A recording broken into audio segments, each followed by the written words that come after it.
Guys, we're here with JT. He bubbled once again. Once again. What a brutal. The bubble man here with a hero deck profile. This one's real spicy, so he doesn't want to do any shout outs, so let's just dive in and I will give one shout out. One shout out. To Josh. You guys have seen him loads of times because he's won like 3 regionals here. But he decided a couple weeks ago to play this deck with me, so we worked on it together for the last couple weeks. We both scrubbed out. He broke Josh's streak. He's personally responsible here for this. Yes. But this is my favorite deck, and we came very close to topping, lost in the last round. Got 11th, so yeah, we'll do a deck profile anyway for hero people out there. So for the elemental heroes, 3 Stratos, 1 Liquid Soldier, 1 Shadow Mist, 1 Blaze Man, 1 Neos. So he's on the Blaze Man. This is to stop Droll, I've heard. Well, sort of. So it's to give you another way to get the polymerization, because if people know how to play against this deck is really bad. But, I mean, it already is, but it's even worse if people know where to interrupt. So, like, if they stop you from getting polymerization with Vion, it takes away a lot of your plays. So being able to, like, have this to be able to normal summon, or to be able to, a hero lives for it right away if you already have enough engine in your hand to just get polymerization so you don't have to worry about an interrupt on Vion is very important. Something that never came up but is good to know is that this can beat Vanity's Fiend, which like the rest of the deck can't. What? Yeah, so you normal summon this and you dump Neos, and this thing gains attack, or it becomes 2,500. So Okay, that's pretty cool. I mean, it doesn't really come up this format, but just something cool still. And then for the Vision Heroes, this is standard. 2 increase, so Yeah, 2 increase, because we did not want to. So you're gonna draw these like 1 out of every 8 games, going first and going second slightly more, and you can't afford to auto scoop those games. Like when you're going first, you need to be able to combo. Fair enough. Otherwise, like, the deck doesn't put up negates, so you need to be able to go through the combo. And like drawing one of these isn't a lose condition, but having none in your deck is. that's very fair. Very well put. Then Destiny Heroes, again, nothing special.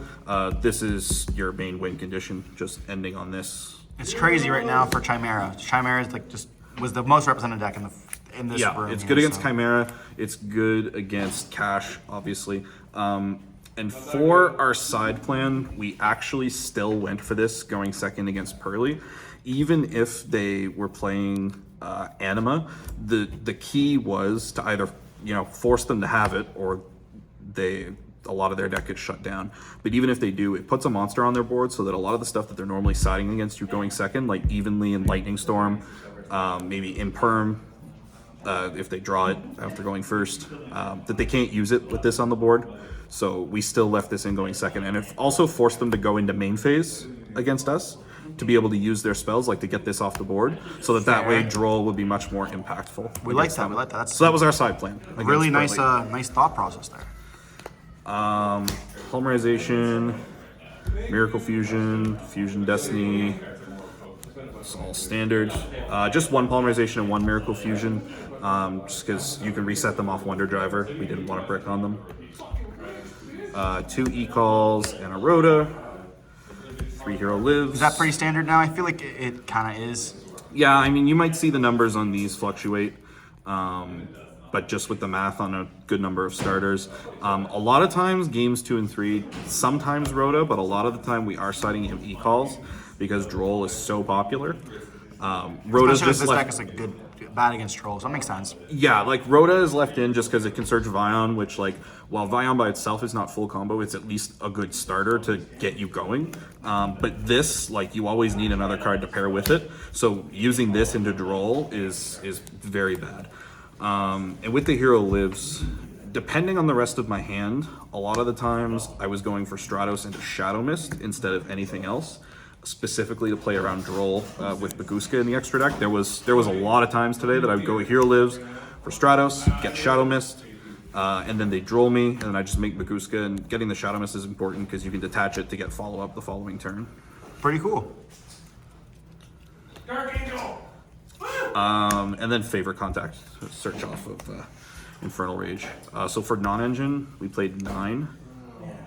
3 Ash, 3 Imperm, and 3 Book. And you got the third book. Let's go. Yeah, so these were just put in because they're the most generic, good across the board. Book, good going second against Cash to out-arise Heart, good going second against Pearly to get around per leap. But also going first was very important because it helps protect your Dark Angel. Because typically they're not going to have a lot of extenders that don't require spell cards. And if they do, you can book one. And the standard combo ends with like you having DPE and Shining Neos access. So having Book just helps protect. Book is also good to play around Valor and Imperm with your stuff, because even putting them face down isn't as important because you can tribute with Increase. It doesn't say you specifically have to have a face-up monster to tribute with it. So you can, like, for example, book Ferris face down if they try to negate it, and then tribute the Ferris and just keep going, and you've wasted their stuff. So it helps you play around interruptions too. So it's just kind of an all-around versatile attack. Very nice.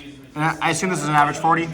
Yeah, we stuck to 40. We wanted to see Fusion, Destiny, and A Hero Lives as much as possible. So we stuck with 40.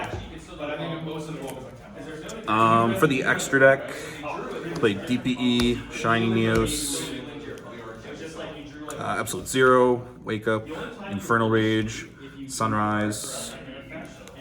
For fusions, 2 Cross Crusader, 1 Wonder Driver, 1 Dress Decimator, and 1 Infernal Devicer. Give this a rarity bump, please, Konami. That would be great. What's the purpose of the Dread Decimator? I've never really understood why people play this card.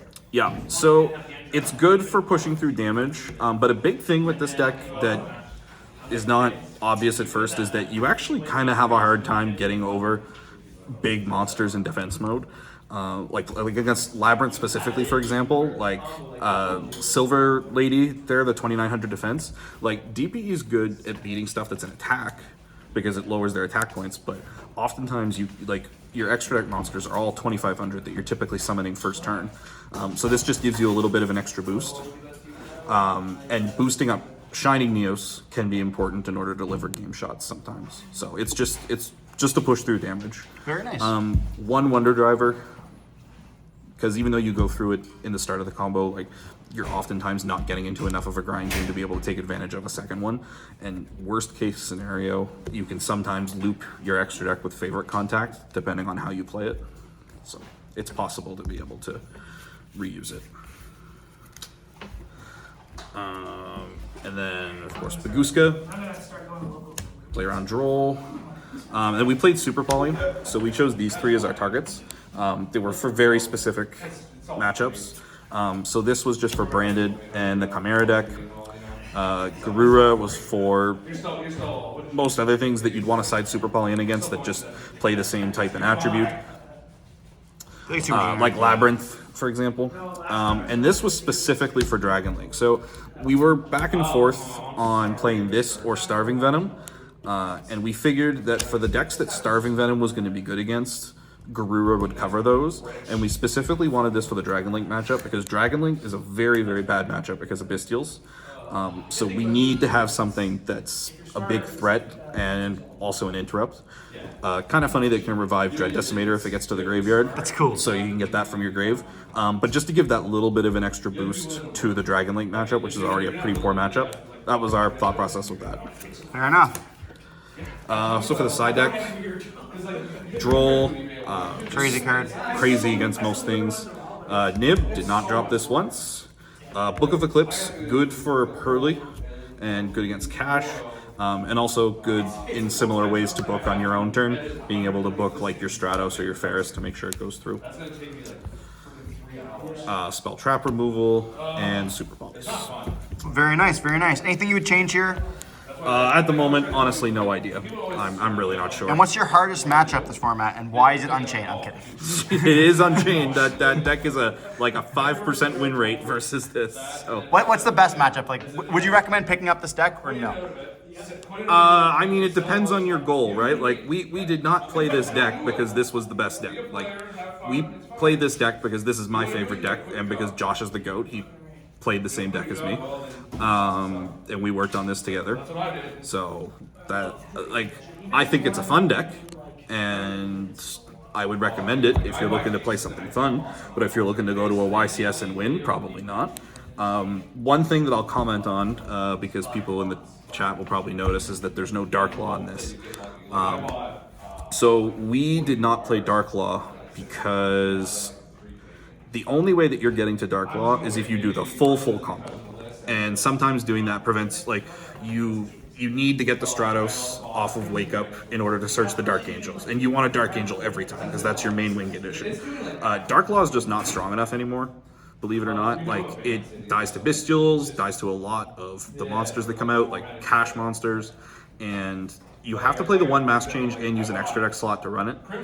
And mass change, like, you can search it in the combo, but only once you already have everything. Yeah, it's like the full combo. Yeah, so it's really not like as worth it as you might think. Whereas like you can say the same thing about Dark Angel, but at least Dark Angel, you can do it with just Fusion Destiny. You can still Dark Angel. That's fair. It's also, I think that Dark Law is probably a little bit weaker than Dark Angel because it just makes them better have it essentially. Yeah, like decks nowadays, just a 2400 monster that doesn't protect itself, they're not looking for that. Especially stuff like Runic and things like that. But the main thing is that like Mass Change is just not a good card. Like, it's not an extender, it's not a starter. The specific only scenario where Mass Change is good is if you use it to interrupt a Veiler or an Imperm or something like that. That's the only scenario that you want to draw Mass Change. You're plussing, yeah. Yeah, every other scenario, like, we just, like, this deck already plays so many bricks to begin with. We just found that you were, like, drawing these terrible hands when we were trying, like, more Mass Changes with, like, Dark Angel, Increase, Mali, Mass Change.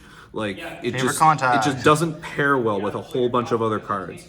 So we just wanted to make the deck 40 and as consistent as possible, and taking out Mass Change was the best way that we found to do that. Because I mean, if we're going for Dark Angel turn 1 every turn anyway, like some of the times you can't get the Dark Law, and even if you do, Dark Law is not your win condition. Dark Angel is, and Dark Law is not helping you protect Dark Angel in most cases. So we just decided to forego it. I really like that. I think it's very intuitive, as well as like changing up the deck. And well, unfortunately you bubbled, but hopefully you won't next time. Yeah, it was close. We'll try and get him next time. You'll get him next time. Thanks, JT. Thanks.